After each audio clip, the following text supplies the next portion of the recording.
STIR is not a philosophy of, this is, let's talk about what society means and how technology fits into society. We're uncovering capacities that the people have. I agree that, when you look back at the end of a project or a career, a lifetime, right? What matters is it's not what decision you make, it's how you make that decision, why you make that decision. Well, then you're gonna be successful. Even if you fail, you're gonna be successful because you did your best. It's fair to say that the more innovative a culture is, the more likely they are to be able to be responsibly innovative.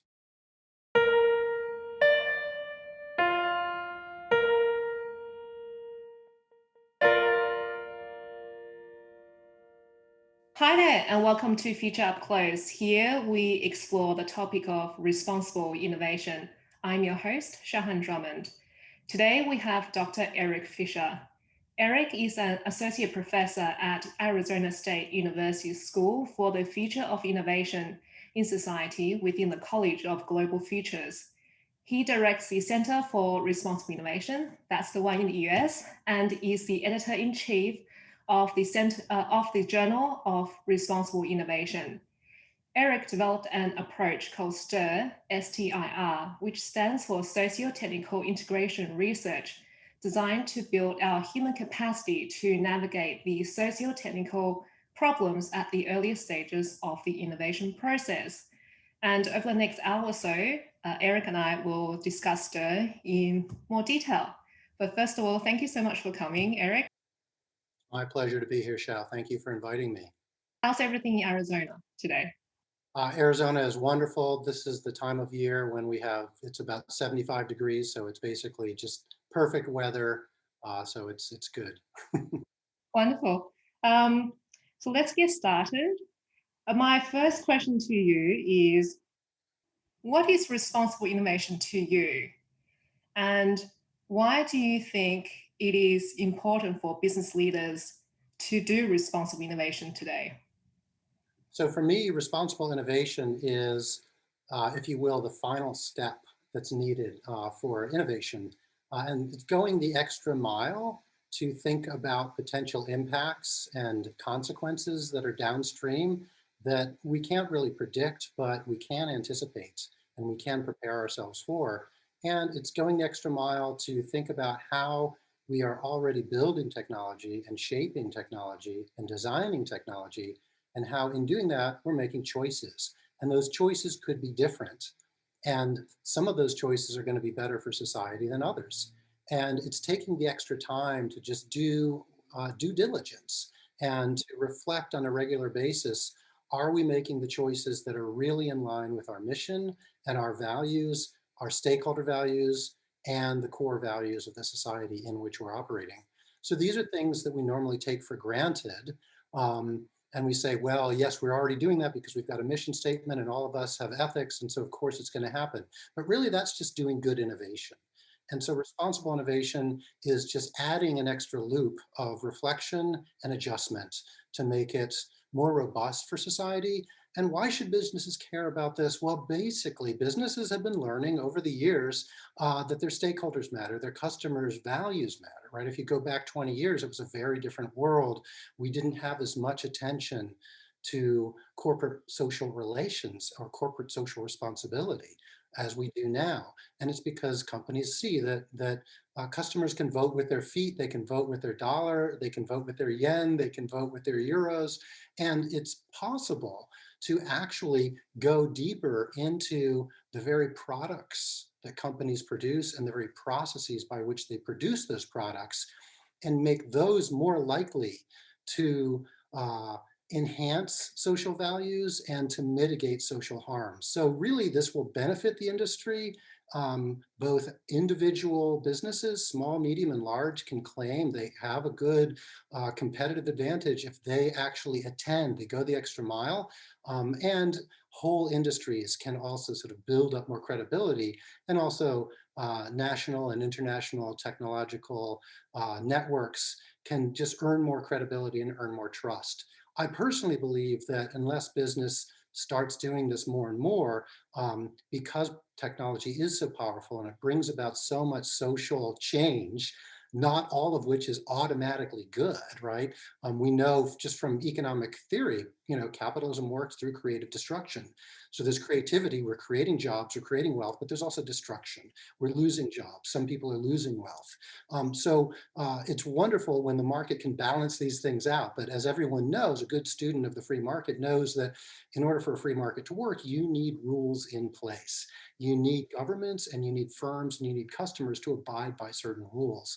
And so the more that industry that creates technology can think past just what do I need to do to get in and get out and sort of reap the rewards of my efforts. And they can go a little bit further and attend to the human capacity that's making decisions on a daily basis, right? The workers, as well as the managers, as well as the top brass, the C-suite, okay?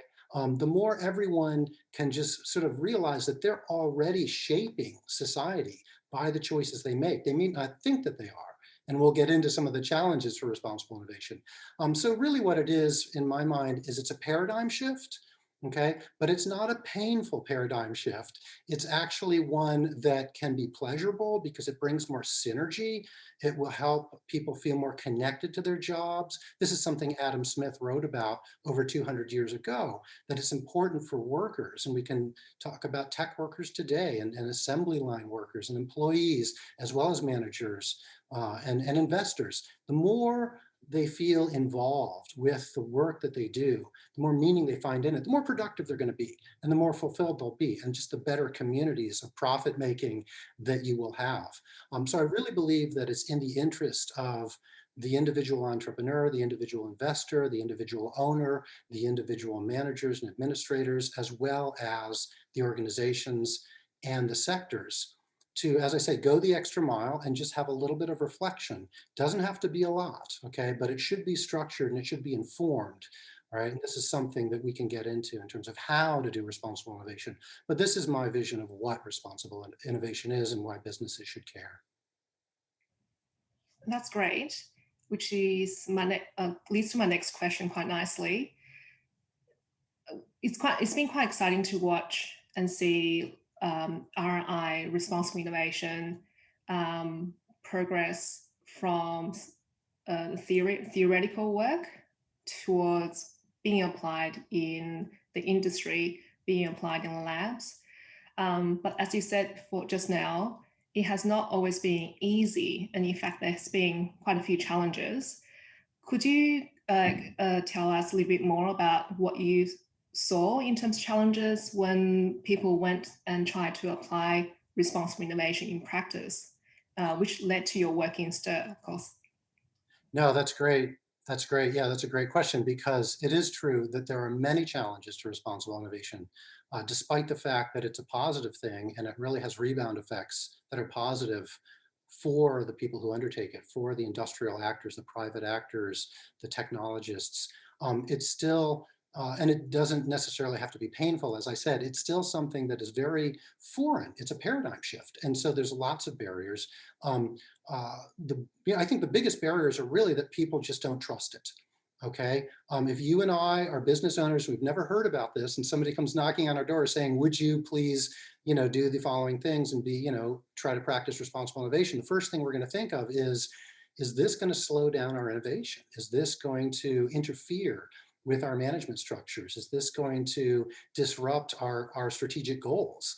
Is this going to cut into our profits? We can't risk that. We have limited resources. So it's really just a general sense of how is this really going to benefit us? It might not benefit us, and worse, it might hurt us. So I think that's really the first barrier, is a healthy sense of defensiveness, that I'm not going to let people into my company, my organization, and just start telling me what to do, because they don't understand what I need to do to survive. They might not appreciate innovation. They might not appreciate entrepreneurship. They might not appreciate the pressures that I have from the market, from the boards, from the regulators. So I think really that's the first barrier, and it requires a couple of things. One, it requires the people like me who are promoting responsible innovation and trying to catalyze responsible innovation in universities, in industry, in companies, in startups, in government policy labs, in NGOs and civil society, to really understand the pressures that especially business people are already under. And then my second job is to show them that I understand this and I'm not interested in putting on rose-colored glasses and saying, come on, let's just all be really nice and be altruistic and make sacrifices. So then that's sort of the first barrier that we need to deal with, but it works on both sides, because if I'm a business owner, at some point I need to realize that I've only gotten to where I am by taking risks. And that if I'm going to really do a good job with responsible innovation, I'm going to have to take some risks. What are those risks? I'm going to have to trust and collaborate with some people that I might not have worked for before. So of course I'm going to investigate who they are and I'm going to test them. But at some point I'm going to have to collaborate with them, or I'm going to have to take their processes and learn how to use those processes. So just the basic fear of losing control, fear of losing profit, fear of losing maneuverability. I think this is really the biggest barrier. When we come down a little bit lower, then we have culture. And as Peter Drucker used to say, culture eats strategy for lunch. So it doesn't matter how well we think through how responsible innovation is going to work. If it's not designed to work within organizational cultures that are going to resist anything that looks like a waste of time or anything that seems like an added responsibility, then it's going to go nowhere. So we really need robust tools, robust platforms, and robust collaborators who know how to get the job done and how to work with culture, not against it. And then you sort of get down into all sorts of other operational things. For instance, we found, I've done many studies myself. My team and I have done over 70 studies using STIR in organizations around the world. And there have been many other responsible innovation teams, and I've published a lot of their work. So I know some of their findings. And, one of the big problems is resources. Resources are limited. So in an ideal world, we would put together platforms to talk to citizens and consumers and stakeholders and listen to what they have to say and work it back into our decision-making processes. But this takes time and this takes money. And of course, in a competitive market, and that's the economy that we work within, that's the dominant model, whereas we need to protect IP, right? Not everyone can afford to be open source. So if you can be open, that's wonderful, more power to you. And when you can be open, you do want to open it up, but there are times when you just can't risk having trade secrets go out the door. So I know, especially in the early days of STIR, every single partnership that I negotiated, I had to say up front, I'm not going to steal your trade secrets and I'm not going to accidentally leak them because I don't know what I'm doing. I'm going to take all of your safety training classes. I'm going to get to know your culture. I'll sign any non-disclosure agreements that you want. And I will even show you voluntarily what I'm going to publish in my academic journals before I write it up, so that you can go through and make sure that I'm not saying something referring to some material or some process that would give away your secrets, because I'm not interested in hurting your innovation, right? So this is part of culture, and this is part of perception. The very first goal, the very first problem, the question of trust. But it's also a practical question, because when you don't have the money and you don't have the time to engage in these wonderful, well-orchestrated, well-designed activities, then you still want to move forward. So that's what STIR is. STIR is a much more lean approach that says, okay, you might not be able to hold workshops with stakeholders and with consumers, and to spend a lot of time commissioning reports and just doing an assessment of your entire operations. How about this? Let's go to the core daily operations and just work with those and start getting incremental results, incremental improvements. Let's improve productivity at the same time that we're including sensitivity to the social issues. So there are other barriers, but these are really the main ones. And I think once we have more examples, once business leaders can say, okay, this actually works. It won't hurt my science. It won't hurt my technology. It won't hurt my organizational productivity. It won't hurt my competitiveness. It won't hurt my ability to do what I want to do. A. B, it'll help me do these other things that I'd like to do. And I'd like to tell my customers, I'd like to tell regulators, I've got this box checked. And C, it might actually help me with my original goals.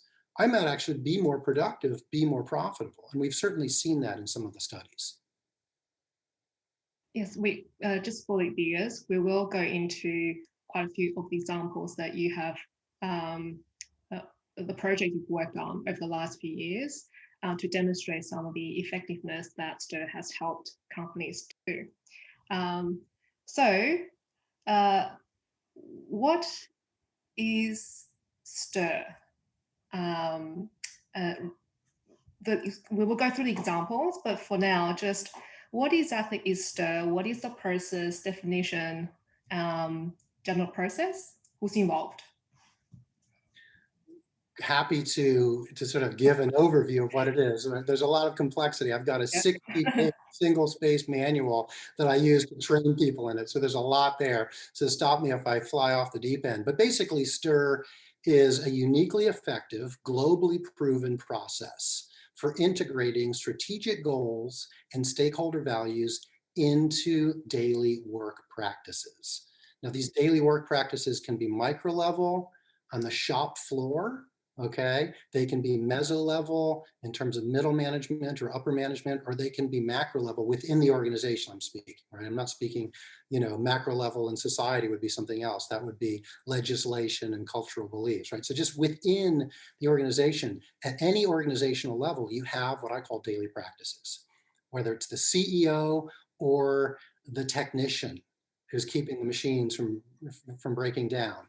Okay, they have daily tasks. They're under stress. They're under pressure. They have responsibilities. They're trying to keep a budget. They're trying to, abide by the company mission and advance the mission on some level, as well as maintain their own standing and get their jobs done. And so they're making decisions on a daily basis. And we think, well, either they're not making decisions, they're just doing what somebody else decided, or we think those decisions just don't matter. But neither of those are true, right? So STIR takes these decisions seriously, and it's a platform for dialogue and decision making. Okay, we have something called dialogic decision mapping exercises. So we basically spend 15 to 20 minutes, and we use something called the decision protocol, and we go through.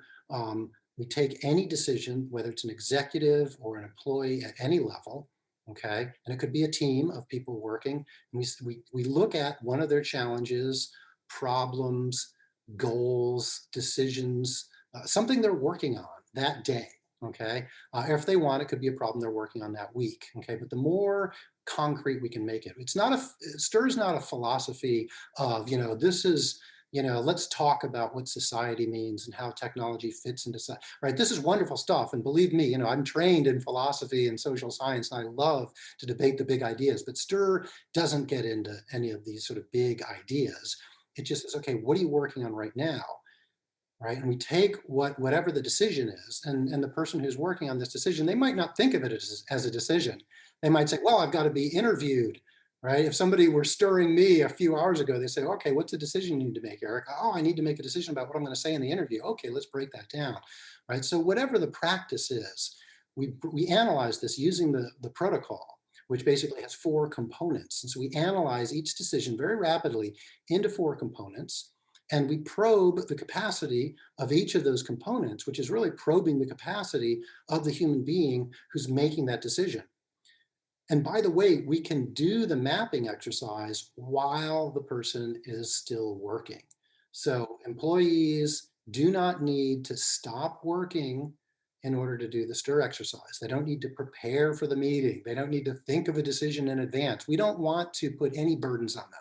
We basically just come in at the appointed time in the appointed place. They tell us where they want us to meet them. It might be in the laboratory. We've conducted many STIR sessions standing next to machinery while an engineer is running an experiment, and the STIR agent has a clipboard or an iPad and is asking them the 4 questions from the protocol and analyzing the protocol, and they're talking together and they're sort of writing together.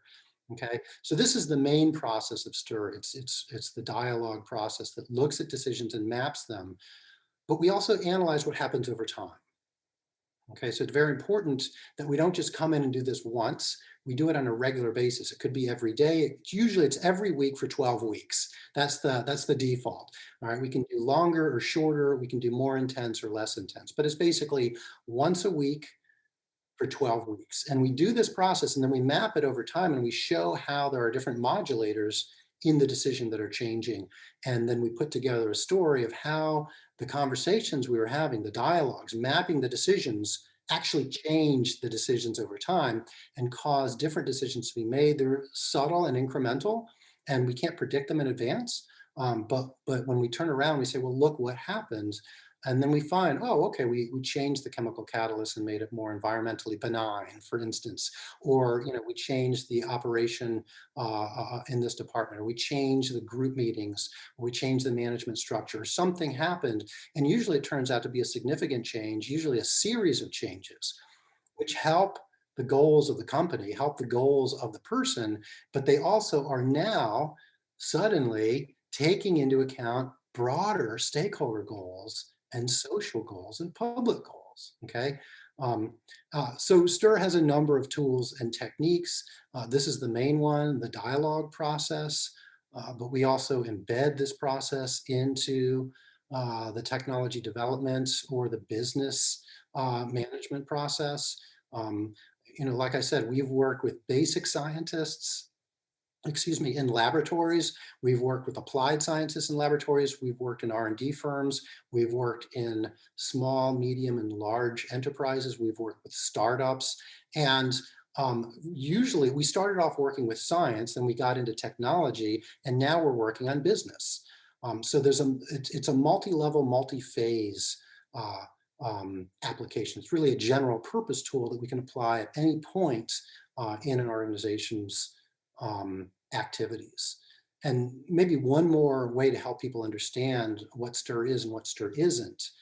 A lot of people are familiar with the theory known as diffusion of innovation, DOI. Okay, Everett Rogers wrote a wonderful book, and it's kind of in the popular imagination. And in this book, you find an example of the change agent.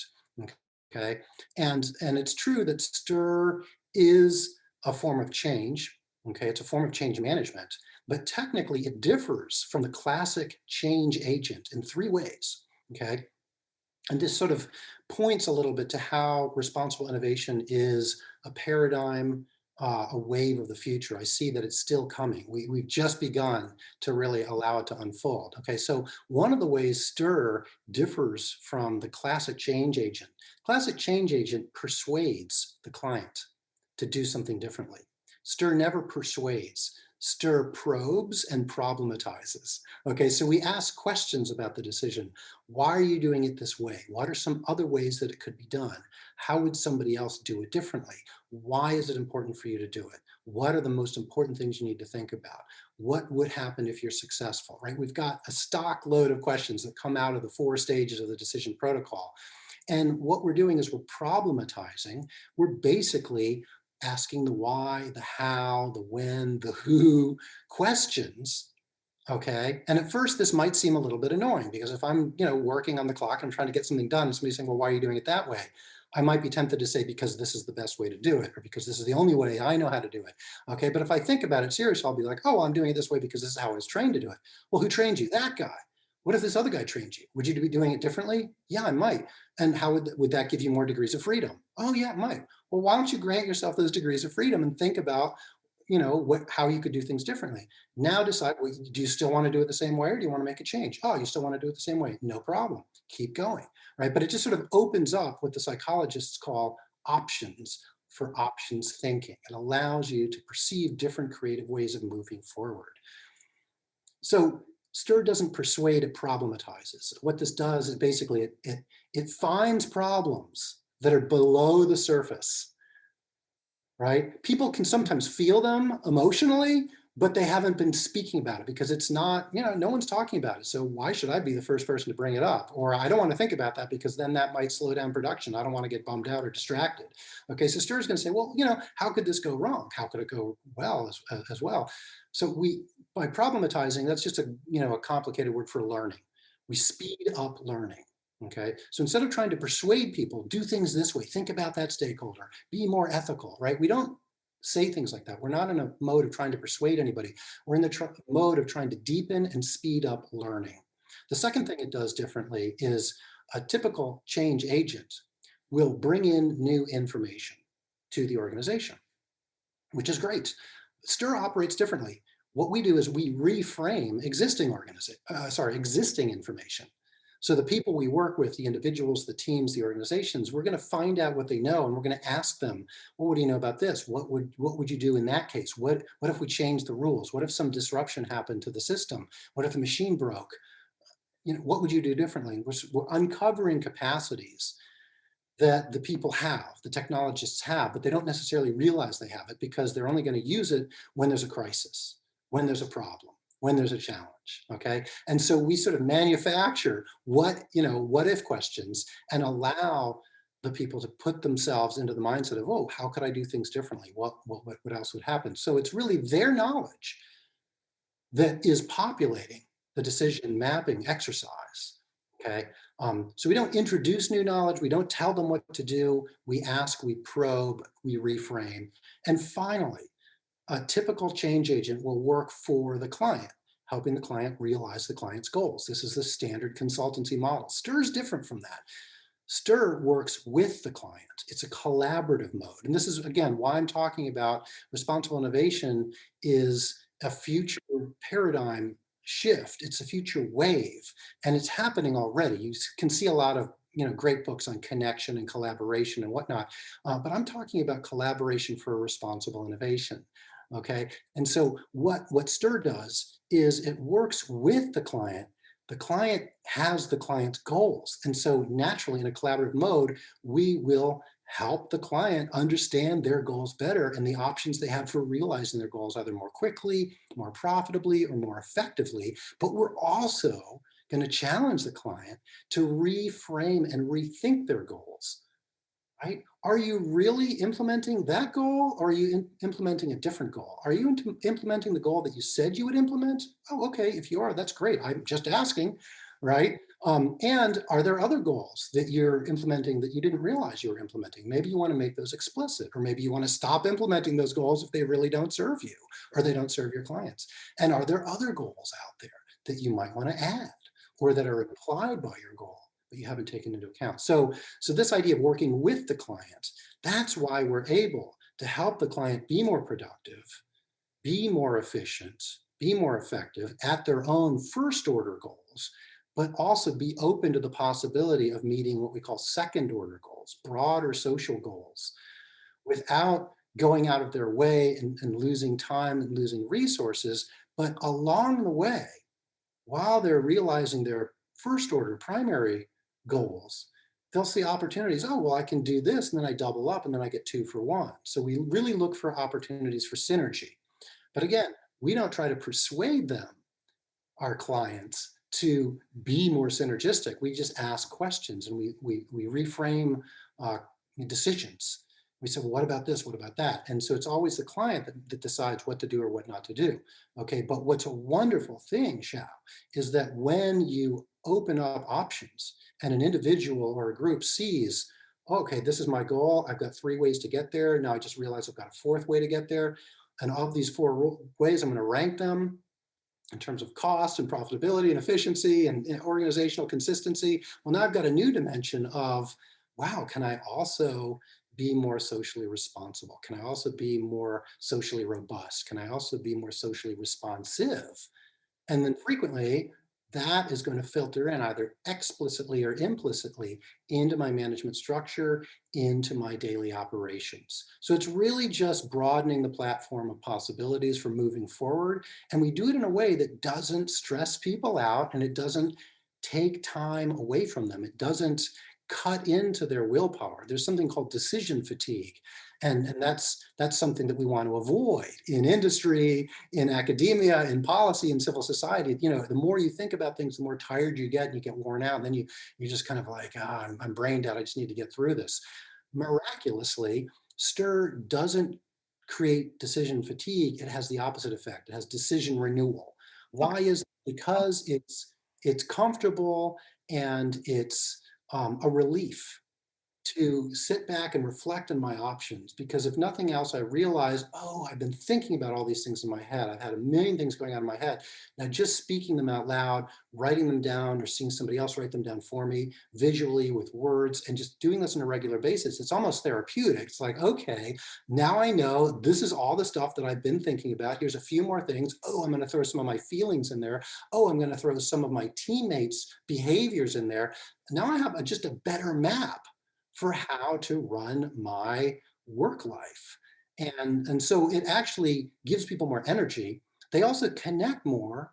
This goes back to Adam Smith's point when he talked about what he called endogenous invention, where it connects the individual to their work processes, and they just feel more purpose, right? Because the reason they signed up for this job, the reason they're in this field, the reason they're really kind of giving it their best is not just because of a paycheck, right? If you've seen the movie, um, I can't remember what it's called. It's a famous movie of sports management. And there's this idea where the manager is giving the player a talk and he says, don't be a paycheck player, right? Go, go the extra, be great, right? So wouldn't that be great, right? Organizations would love their employees to be more than a paycheck player. But let's be honest, that's not just going to happen because you have some fancy slogan, okay? Or because you reward them with a bigger paycheck, right? There's just still working with a paycheck. So what Stir does is it allows people to really feel like I'm making the best decision that I can right now for me, for my team, for my organization.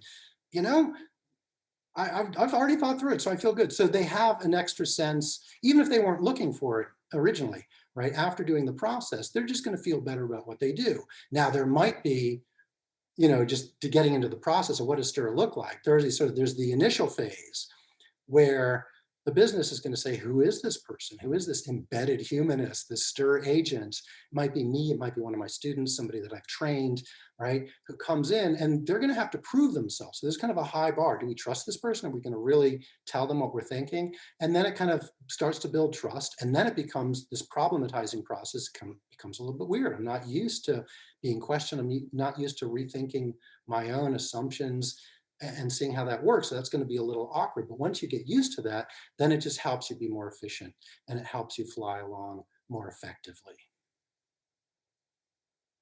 When I was learning about Stir, a book came to mind and I wanted to ask you about it. So the book is called Thinking Fast and Slow by Daniel Kahneman. And I asked this question because I think quite a few people in business may have that on their bookshelves. Um, and for those who haven't read it, so Daniel talks about how our brain has two systems. One's fast information processing and decision making. The other one is slow and more conscious, considered decision making. I was just wondering whether it's a possible to explain Stir in terms of those two systems. How does Stir work with the fast and slow thinking process to help us make better decisions? Or is it completely different?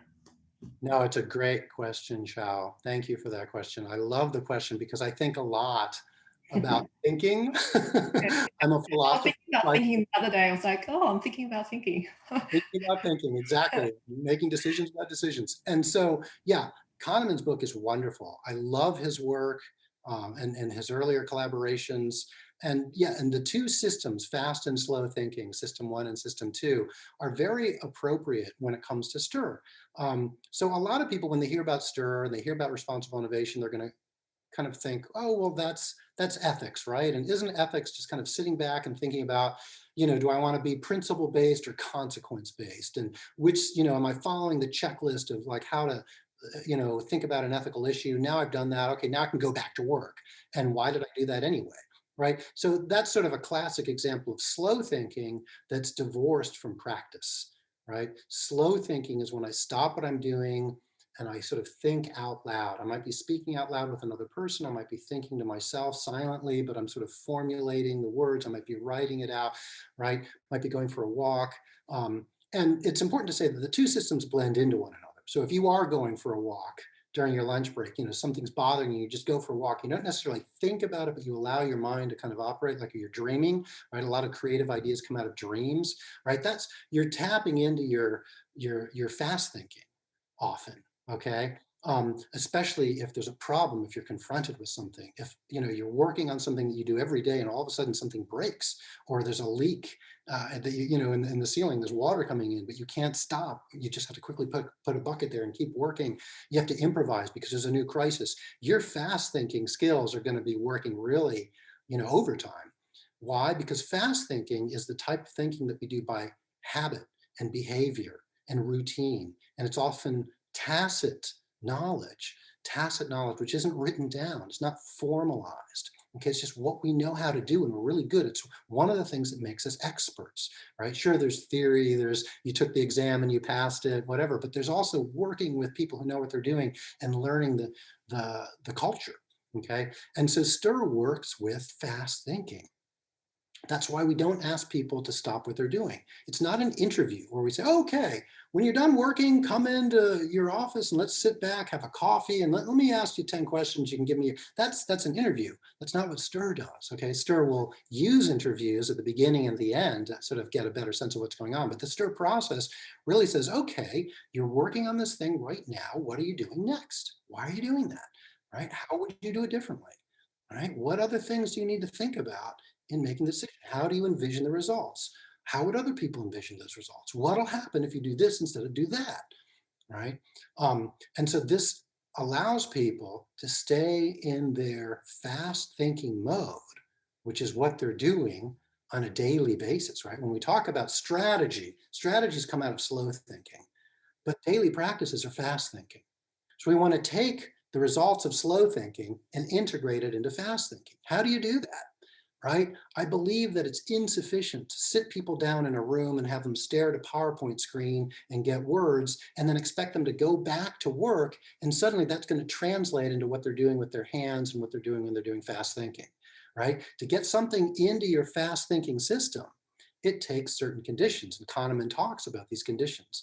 And STIR, I believe, matches these conditions. Part of the reason is because we do it on a routine basis. We embed it into the culture, we embed it into the work practices, and the questions that we asked are not designed to get people out of their frame of mind, of their entrepreneurial frame of mind, of their scientific frame of mind, of their management frame of mind. We want them to stay in that frame of mind, but we want them to think about these questions that they normally don't think about. So it's very much a way of perturbing and opening up and enhancing the fast thinking systems that people rely upon. And so this is part of the reason why we refer to STIR as enhancing and building human capacity, okay? Because it just builds more confidence, more familiarity, and more ability to say, oh, I can, let me get some learning. Let me turn my learning knob up a little bit right now. Let me sense, are there any problems that I'm gonna have to deal with tomorrow? Why don't I think about them today? And to do it in a way that doesn't cost time, it doesn't cost willpower, right? It actually is fun and enjoyable once you get used to the process. So it's a great question. In our previous conversation, I mentioned this before.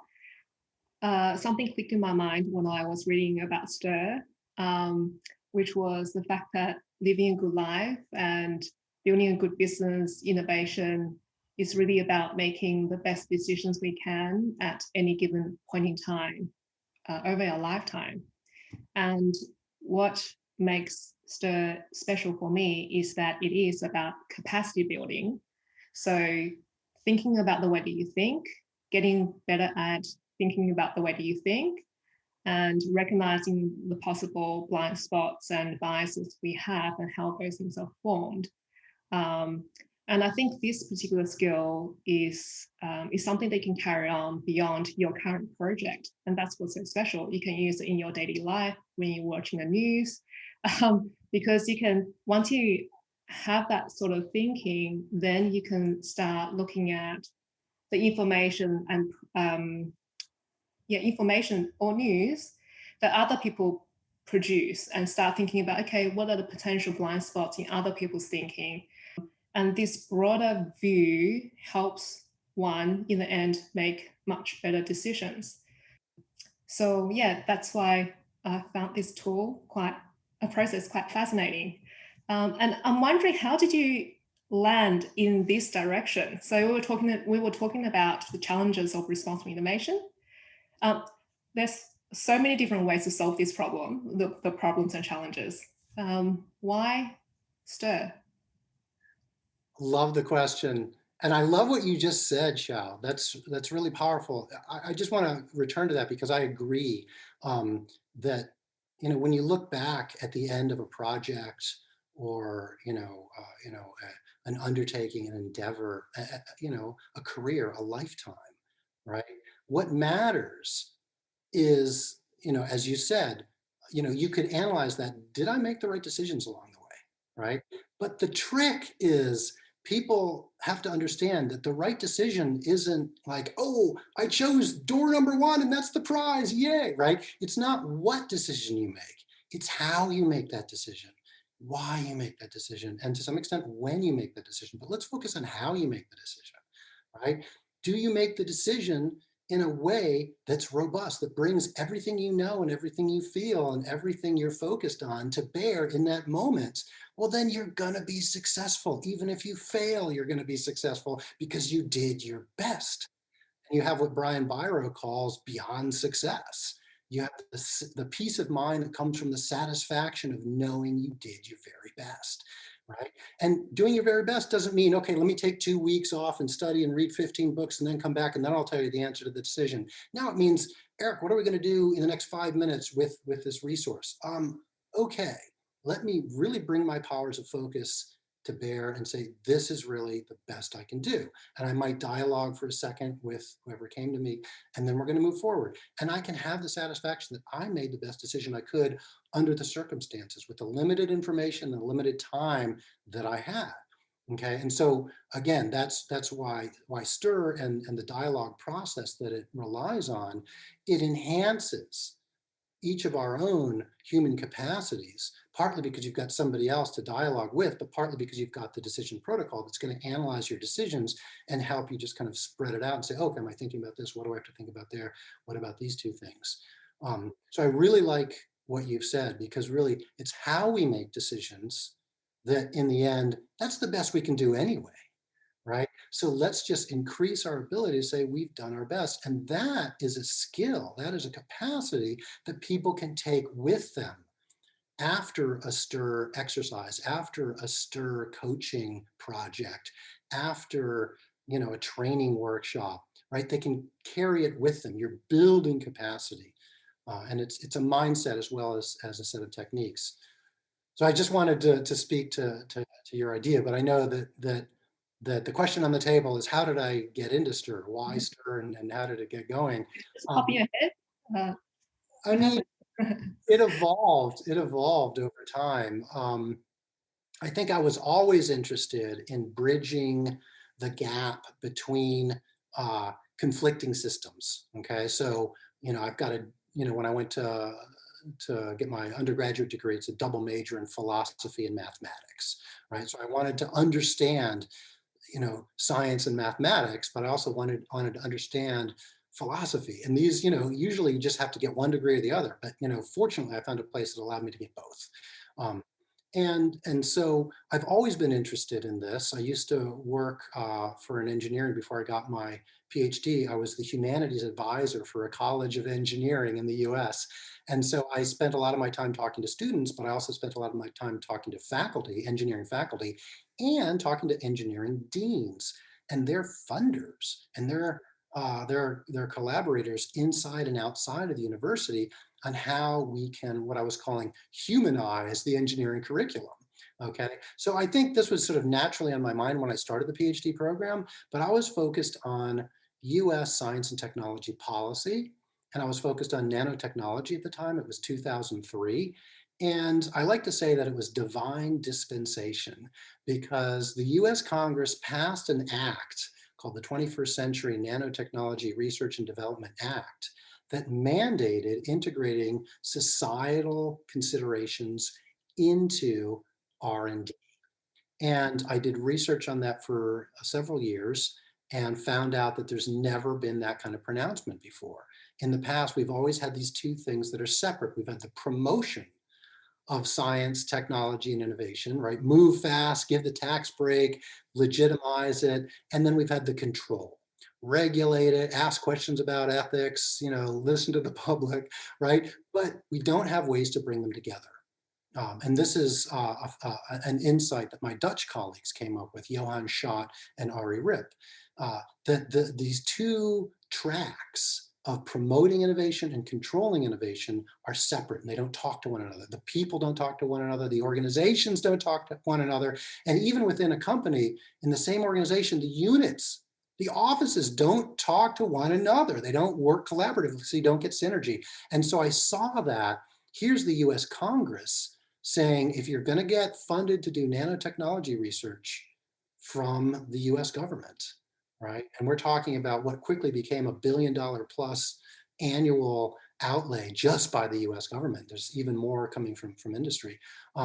Then you're required to do this kind of integration. So my next question was, okay, now I know that it's new. Where did it come from? And I searched, why are policymakers talking about this?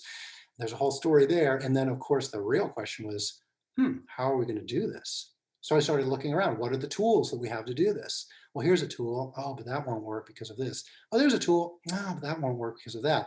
Oh, here's another tool. Oh, right. That won't work because it's all slow thinking. This won't work because it costs too much time. This won't work because it costs too much money. That won't work because it assumes trust.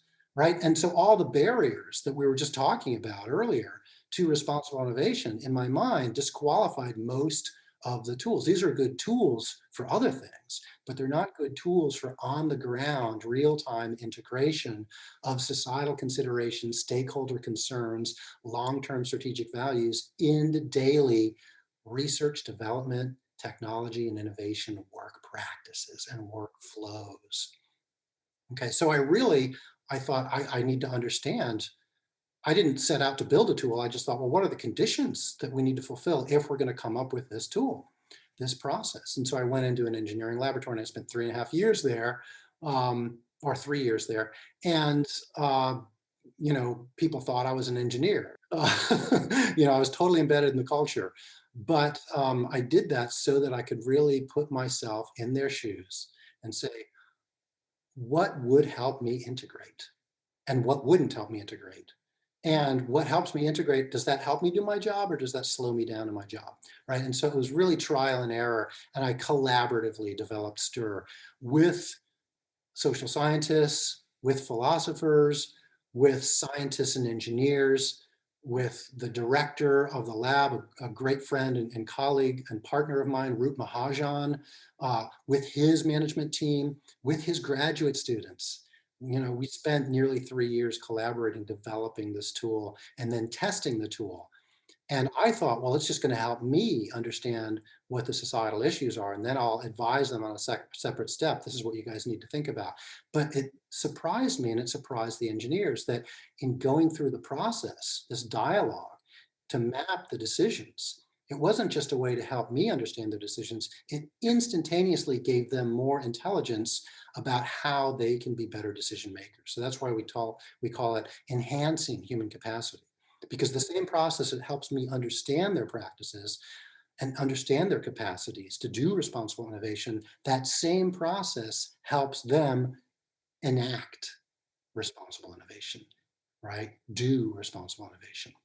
So then all of a sudden, my mission in life changed. And instead of going down one track, I went down another track and I developed STIR, and I've trained hundreds of people in the process. And I've really, STIR wouldn't be where it was today if it wasn't for dozens of really smart, dedicated, creative individuals, many of whom were my PhD students, many of whom were PhD students around the world that I was fortunate to work with. Many of these people went on to become professors, tenured professors, or they work in academia, or they work in private sector. Some of them are entrepreneurs. So they're just an international team of people who have helped develop and apply STIR. They've done their studies, they've written up the results, and they've published their results, and they shared the results back with me so that I could really understand how the whole thing is developing. So it was really a very organic process that started with novelty, realizing that what the US government was asking for, what policymakers were asking for, not just from university researchers, but also from private firms that were developing technology, that was something new and that we had to develop something new in order to do it. And so in the process, even though I didn't really set out to do it, that was just sort of the organic result as we developed a new way to fit this niche. And yeah, we haven't stopped. It's been over 10 years and it just keeps getting more exciting and more effective. I would love to help the audience to envision what Stir looks like if they're a business owner. Can you walk me through today's Monday morning? Okay. What happens? Just step by step. So if you, yeah, what happens? So the main thing that happens is I would say if we let's say that this is week 3 in a 12-week program, I would say, well, how's it going, Xiao? And you would just tell me, and then I would say, okay, now last time we talked about this decision you had to make, and you looked at different options that you would have and different considerations that you had, and you decided that this is what you were going to do, this is what was going to happen, and this is the stakeholders that would care in the future about whether you did that or not. But then we ended the exercise, and I went back to my office, and you did your work. So please tell me, what did you do? Right? So that's the very first thing we'll say. And then you might tell me, well, Eric, I did exactly what I told you I was going to do. Or you might say, Eric, I didn't do that at all. I did something totally different. And either way, I'll say, well, that's cool. Tell me what you did and what happened. Right? So this is me keeping track of how your decision process is evolving over time. So I'm going to add that to my map, what we call midstream modulation. Okay. How are your processes being changed in midstream while you're doing them? Okay, then we'll jump into the dialogue exercise. I'll say, okay, what are you facing today? What's on your mind today? And you might say, well, it's the same project that I talked to you about last week.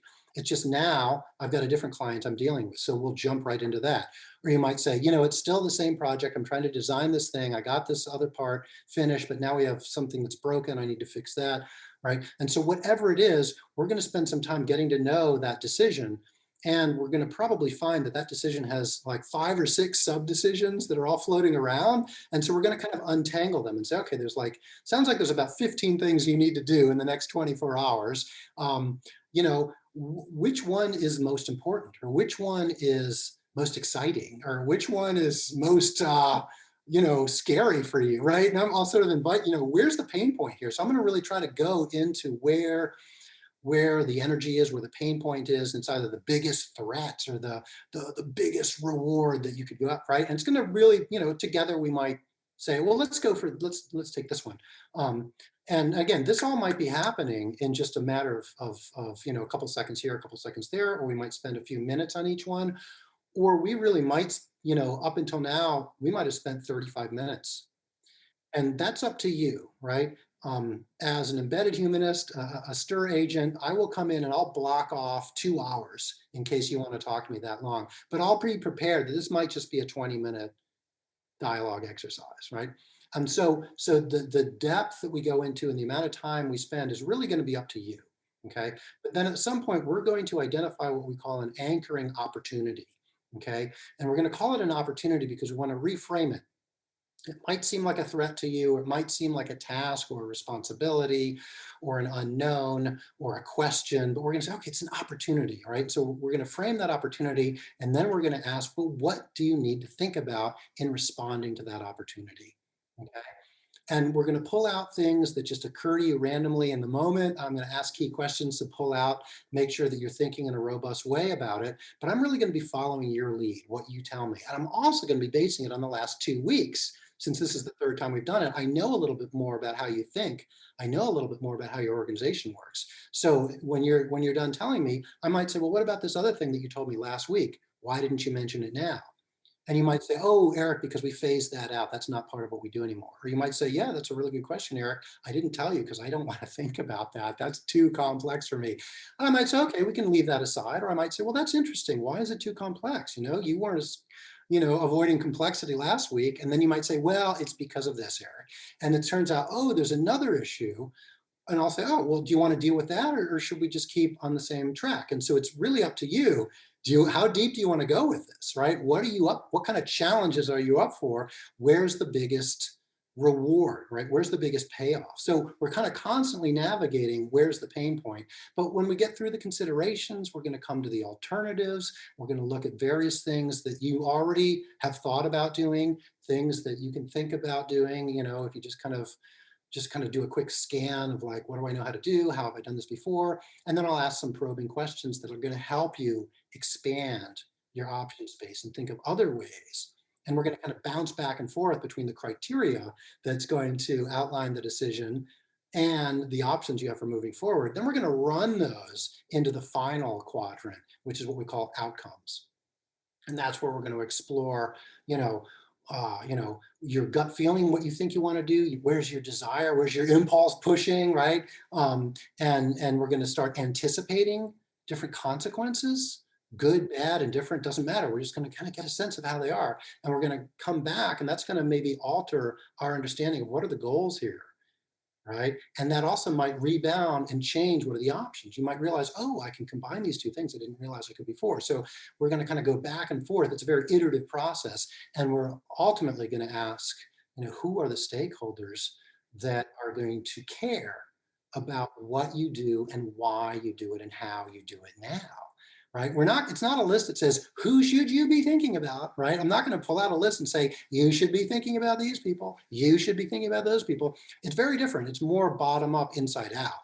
It's like, okay, based on this problem, this opportunity, these considerations, these options, these alternatives, and this whole outcome space, which is kind of a mini scenario development that we're kind of rapidly going through, right?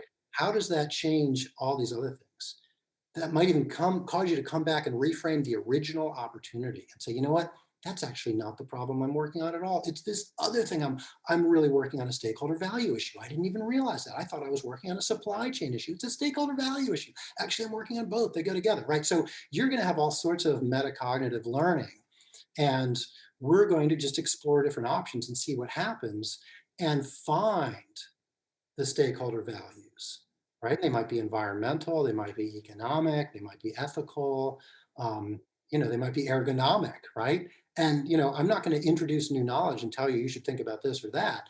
You're going to be the one that says, well, I think I heard something about this because they're sponsoring the project. And I might then say, oh, do you want me to go back and read the original job application or the proposal, and then we can find out what you're real, but in the moment, we're going to just work with the knowledge that we have.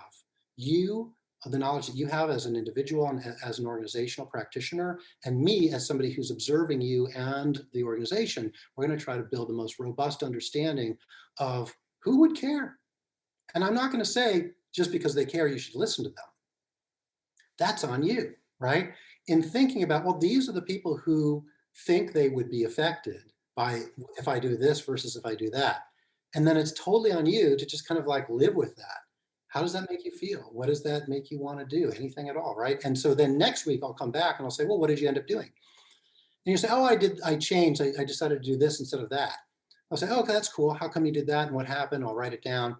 And that, what I'll look for is to see whether your thinking and decision making modulated over time. And if it did, how that related to our conversations, if there are key variables in there that allowed you to sort of develop a capacity that previously you weren't really consciously exercising.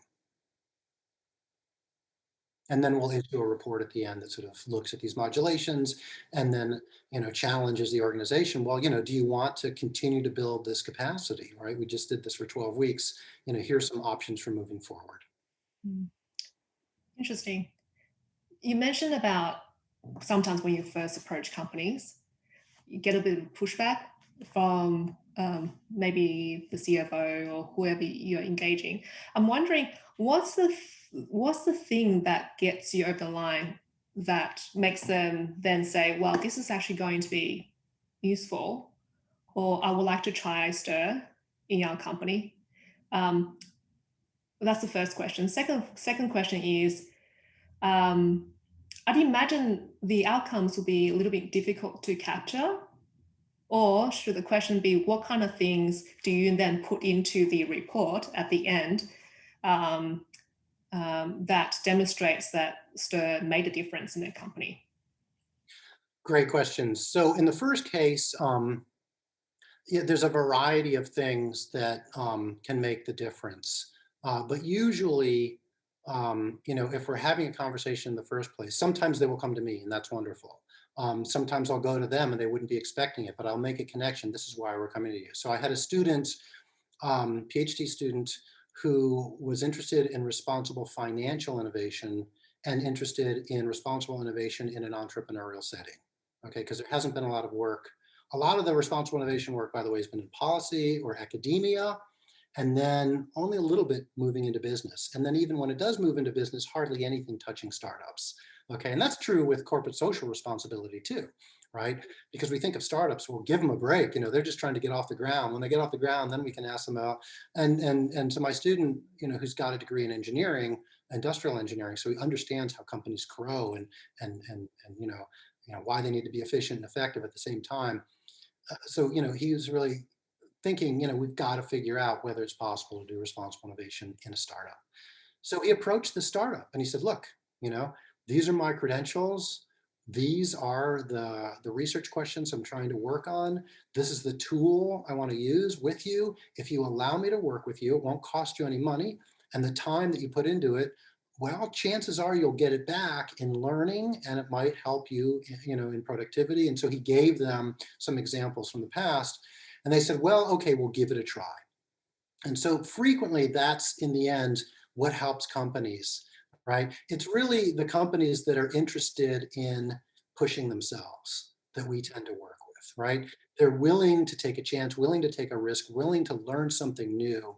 And whether they're scientists or technologists, there's this spirit of experimentation, of let's find out. And so I'll often say, look, I'm going to be 100% transparent with you. If we go through this process and we find out that STIR doesn't work, in your company, in your case, I'll be the first one to tell you that, right? But then I'm going to want to know why it doesn't work. Is that because we need to change the method, or is that because there's something that you need to deal with, and I'm going to put that in your face? And so we kind of make an agreement at the beginning. I'll approach this like a researcher would, right? And I'll be a disinterested observer of the results of my own methods, right? That's why it's collaborative. That's why I can afford to say we work not for the company, but with the company, okay? So because I'm also working for myself. I'm working either as a researcher or as somebody who's improving the method, okay? And so I am gonna wanna understand, when does a method start working? Why does it work? How does it help, right? Does this theory explain it? Does that organizational dynamic explain it? Let's compare these two different organizational cultures, right? So I really want to learn these things. And so, I have to earn the trust at the beginning to at least give me a chance, or give my students a chance, or my student will make the argument, or my collaborators will make the argument, right? My partners will make the argument. But this is a kind of an important way to make the initial pitch and value proposition, is to cast it in a collaborative mode. So I think that's one of the main reasons why we're able to overcome the initial barriers. But then, of course, once we start the process, as I said, there's that whole, that experience where you start with distrust and resistance, and then it kind of gradually, now we're sailing along. Now we're really collaborating. And then how do we identify outcomes? Well, there are really three main outcomes that we focus on. There are others, and I'll include those when I might make an initial presentation. But we focus mostly on learning, values, and what we call adjustments. So learning, that goes along with a lot of what we've said. We just really try to identify opportunities where somebody's mind expanded, right? They realized, they had a mini paradigm shift, right? We try to capture those moments, and we try to capture them with narratives and vivid, and we try to sort of say how, look, they had an opportunity to learn here, but they didn't here, and then here they did. What made the difference? Maybe it was just time. Maybe it was just trust. Maybe it was, they had to realize that the STIR researcher wasn't going to embarrass them or try to make them feel ashamed or try to get into their head and nudge them and change them to do something. And only then did they open up and allow the dialogue process to work. And by the way, dialogue was defined by the great Peter Senge as the flow of meaning through a group. So if I allow meaning to flow between, these two dialogic partners, or this group that's having a dialogue, right, or a trialogue, or whatever you want to call it, there's got to be trust, because you do open up your your thinking, your fast thinking machinery, and it could get gummed up if you don't trust the person, right? So we look for opportunities for learning, and when those opportunities were realized, okay, and that in itself, those are big wins. Because they can be identity shifts, and it can show that practitioners realize, like, wow, I do have a role in this company. It's not just, I wasn't just hired from the neck down. Actually, if I didn't think about these decisions that I was making, the company would be in horrible shape. I have to think about them, and only I know how to think about them in this unique way, right? So that's huge. The second set are values, and this might just be looking for ways in which values are realized, they're elucidated, they're illuminated. Where I, as a practitioner, realize, oh, I guess I've got these two values. I thought I was just working on profitability, but I'm not. I'm also working on, trust, right? And both of these things together are actually part of this project I'm producing. And there might be 15 values, right? So, do values get more clarified, right? Surface values, because we can start at the beginning of a STIR project and say, okay, what are your values? Let's write them down. Got them. Okay, let's keep going. Or we can interview people and sort of pull out the values, but you're really not going to get all the values unless you go into the fast thinking, tacit, real-time daily practices, and you problematizing things. Then you say, oh, well, why is that a problem for you? Why is that interesting? Why are you trying to do this at double speed right now when you weren't yesterday, right? And then we're going to find out other values. So do we clarify the values and illuminate those values? Do the values shift? Are they reprioritized? And what's super exciting, do we get new values? New values that weren't previously articulated, right?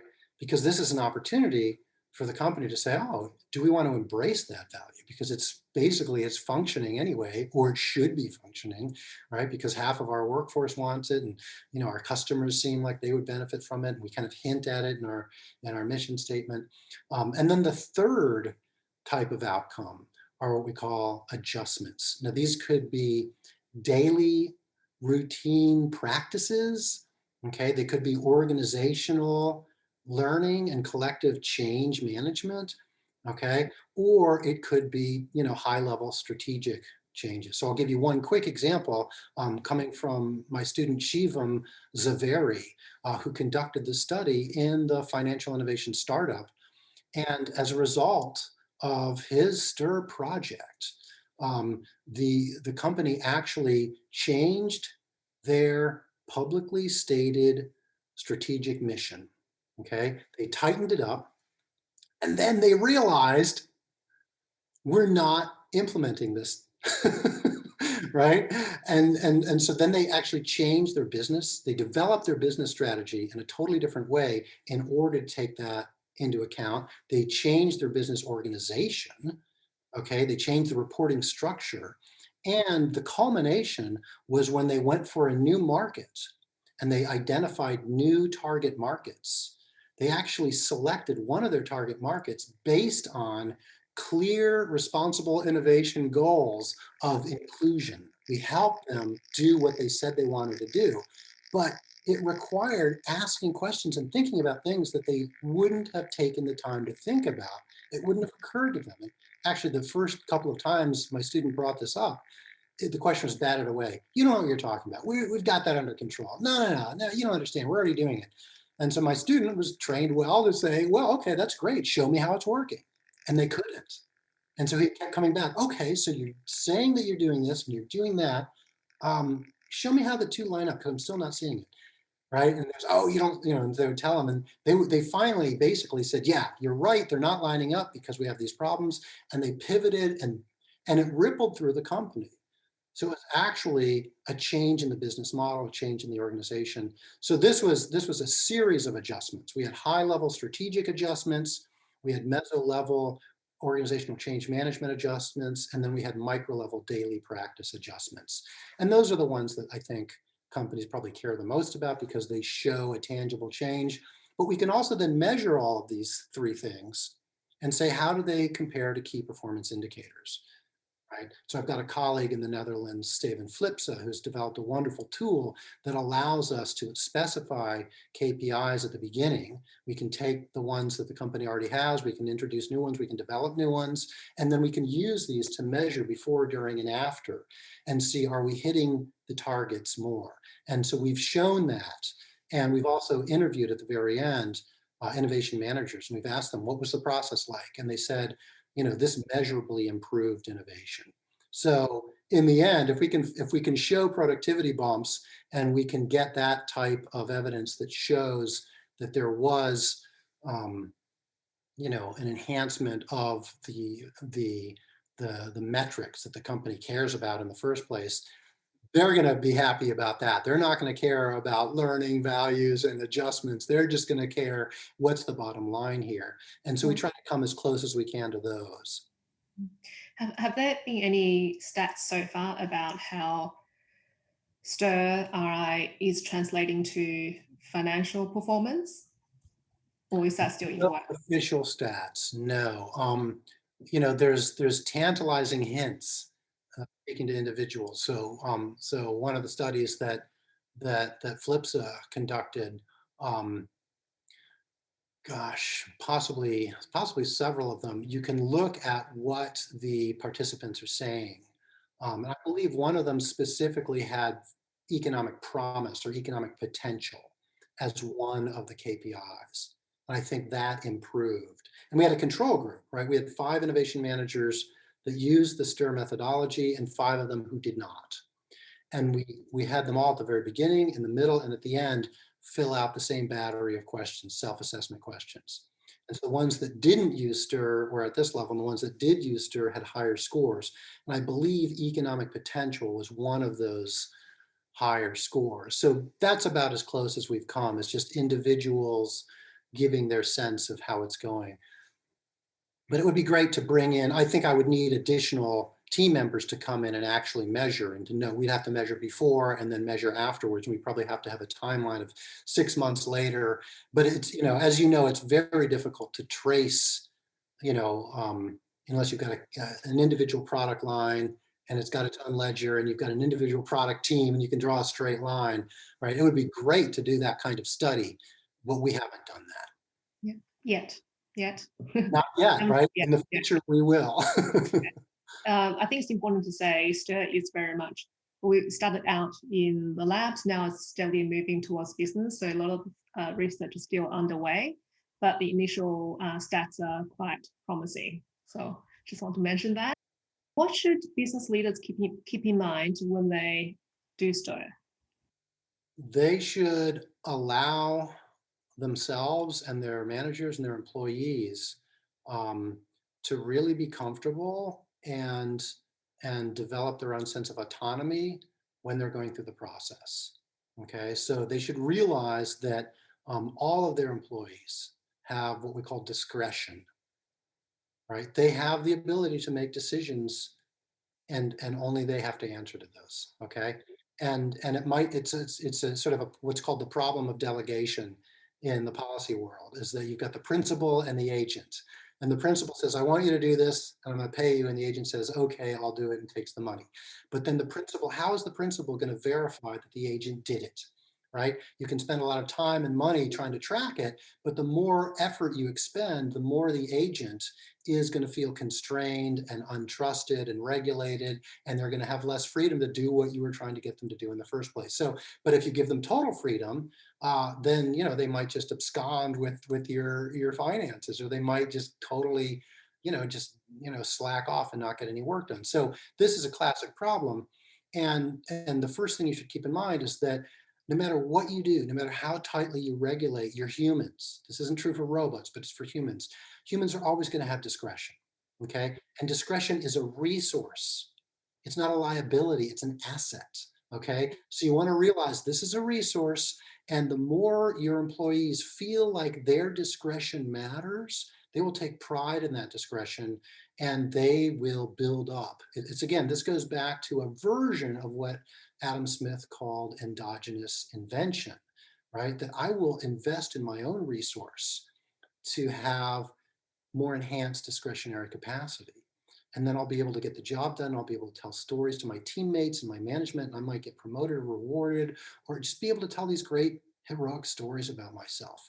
And the managers and the HR staff and the C-suite can just realize that you can't make discretion go away. And if you try to make it go away, you're actually going to hurt your workforce. So realize that discretion is a resource and that the STIR process is going to enhance that. And there are certain conditions. One condition is that the person has to feel they have to trust the process, okay, and it has to be safe. So if they request, I want to do the STIR process while I'm walking around on the shop floor because otherwise I'm going to lose time. I'm just going to feel more comfortable doing that. Let them do that. Okay, it might mean that the embedded humanist, the STIR agent, has to go take a safety training class so they can be on the work floor without disrupting the process. So be it. We'll do that extra step, sure. Or it might be that the employee says, I want to go into that room, close the doors, turn the mics off, and talk to you so that only you hear what I'm saying. And I don't want you to report back to my boss and tell him what I said or tell her what I said, because then I'll feel vulnerable. And so we'll respect that.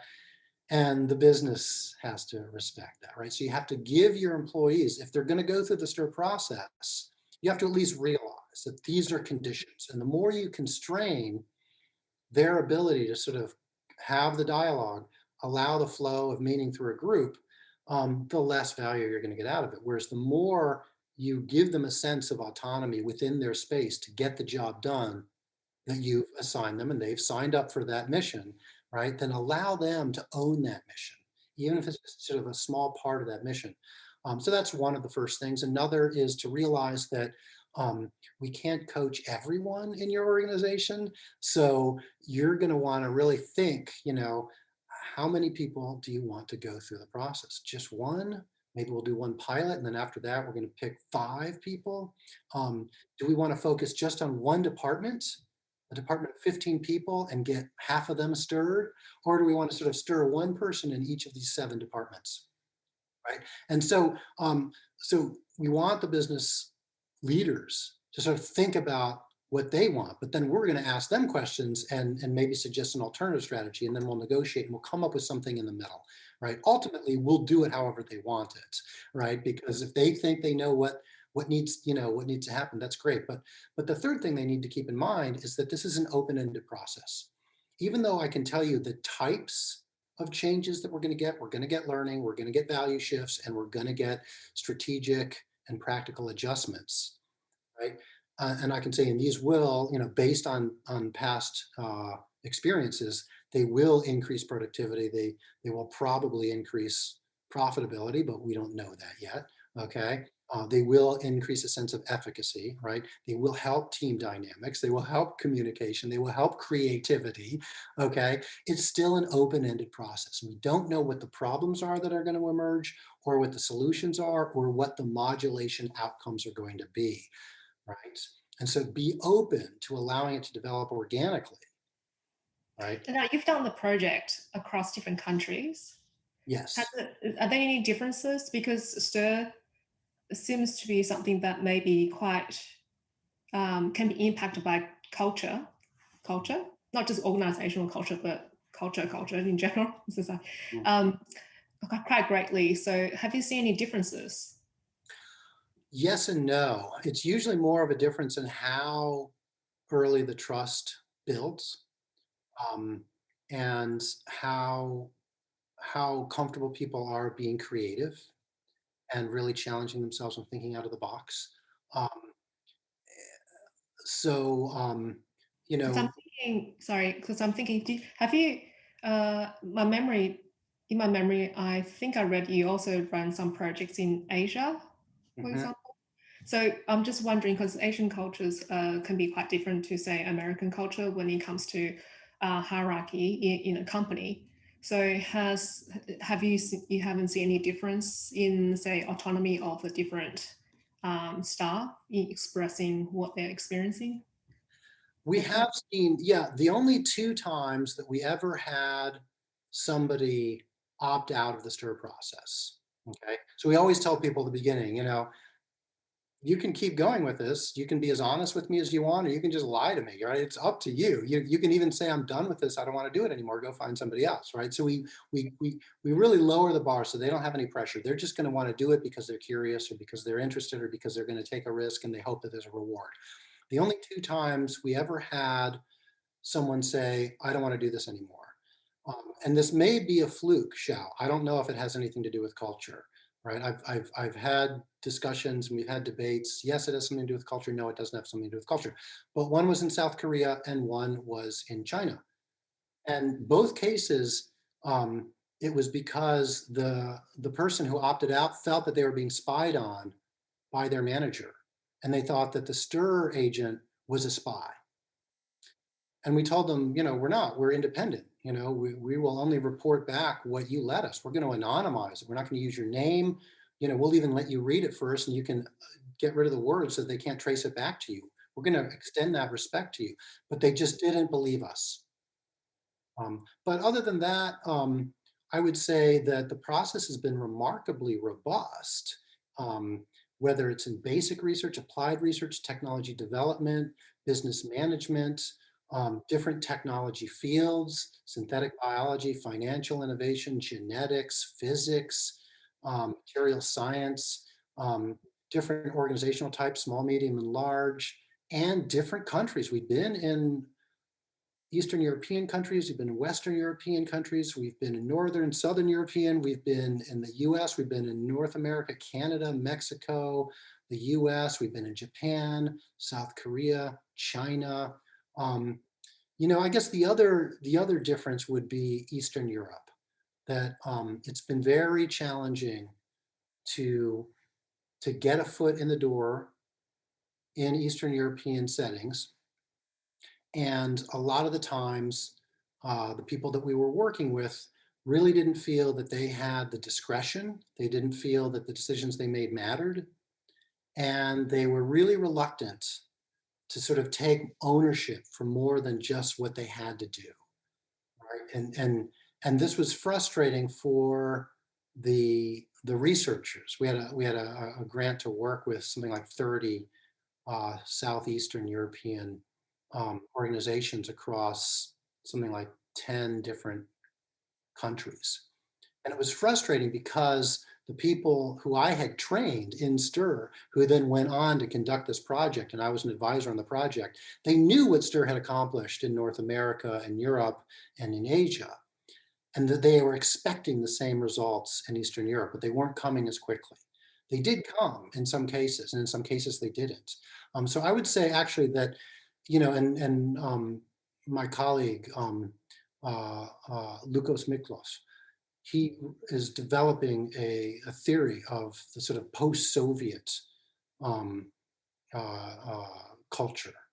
And it's really more of a question of innovation. So I would say that in the end, even though we still had some wonderful modulations and some great results in Eastern Europe, especially in Hungary, still probably it's fair to say that the more innovative a culture is, the more likely they are to be able to be responsibly innovative. So innovation and responsible innovation kind of go hand in hand. And that's a very interesting question because I'm now working with people in Africa, right? And not just South Africa, right? But in different African nations, right? Where there's not a traditional industrial or innovation culture. And so the question is, what is responsible innovation in these areas, right? And a lot of people like to say responsible innovation is just innovation. But I don't agree with that. I think it's innovation that is able to have a reflective awareness about itself so that it can be more effective in the long term and be more robust and build a bridge between itself and its customers. If you had to pick a few industries that would be the quickest or easiest or most suitable for STIR to get into today, which would this be? Oh, I would say artificial intelligence and autonomous vehicles are the first two that come to mind, but Internet of Things, smart cities, really, it really STIR was developed around the idea of emerging technologies.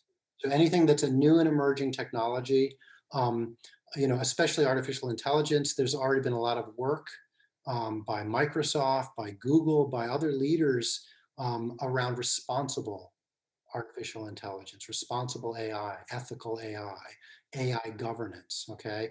Now, if you look very closely at what they're doing, I think they still need our help. We can help them do what they're trying to do better, but they're already aware that the technology is so powerful, it's going to disrupt so much in society that they have to get it right, as they like to say. They certainly can't get it wrong because then there'll be amazing blowback. There's already an atmosphere of techlash at the moment, right?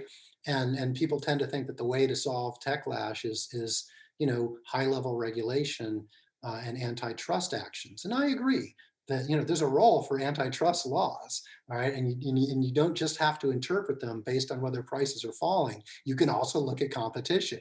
You can also look at public welfare.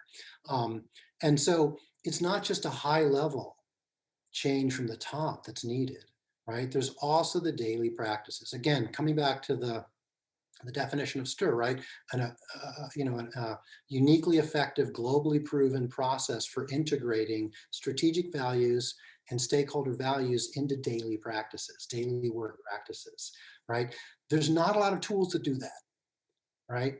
Unless you do that, you won't have a holistic, organic, functioning organism that's able to take on this question of the tension between science and society, right?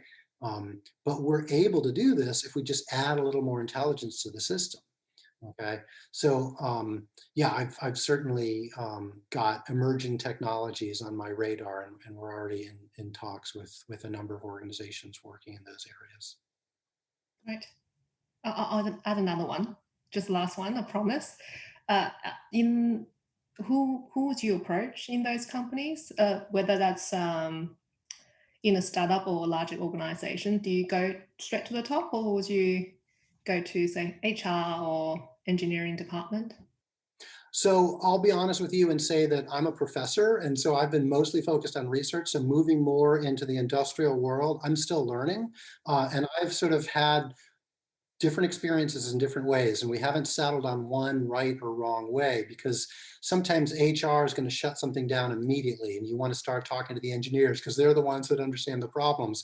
And then once you have the engineers the buy-in, then you want to go up to the C-suites, and then they'll go to HR, right? And then it's more likely to succeed. But that's not always true. And other times, the managers don't want you to talk to the engineers first, right? So it's my sense is that each organization is different, and um, my sense is that if we can find the places in the organization, again, I think of Peter Senge's idea of a learning organization. If we can find the spots that are already committed to systems thinking, right? That's probably where we want to start. And so if we can just make some contact, whether it's a design team or a management team, or one of the upper level managers or one of the high level officers, or maybe it's an investor, um, if this person feels like they can do their job better with STIR and they want to give it a try, then together we can make a case, whether it's to HR or to upper management or wherever the case may be. But I'm still learning. So, ask me in a year, I'll know a lot more. I've had some experiences and, I've spent 18 months with one company and it went nowhere. We went through so many different legal snags, economic snags, regulatory snags, and then we finally got to this point, and then they had a change in management. They went in a totally different direction, right? We started working with another company that just, they were phased out before we could really start the project. But then we started with others that just, oh, come on in, let's get going. And it just happens very quickly. We've had other things where we've had agreements in place, and then my university killed it because the lawyers wanted some sort of contract that the organization couldn't see and why would we want to sign that? We're doing you a favor by letting you come in and test your tool on us. So sometimes it happens very easily and very quickly. Other times it requires more maneuvering. But that's something that, I would love to learn from you and from others in your network. So it's a good question, and you've got me still figuring out the ropes. Well, if you are learning now, I'm definitely learning. So, but having said that, that's why it makes this field very exciting. So thank you very much for your time, and I hope that we can speak again soon. Thank you, Shah. It's been a pleasure.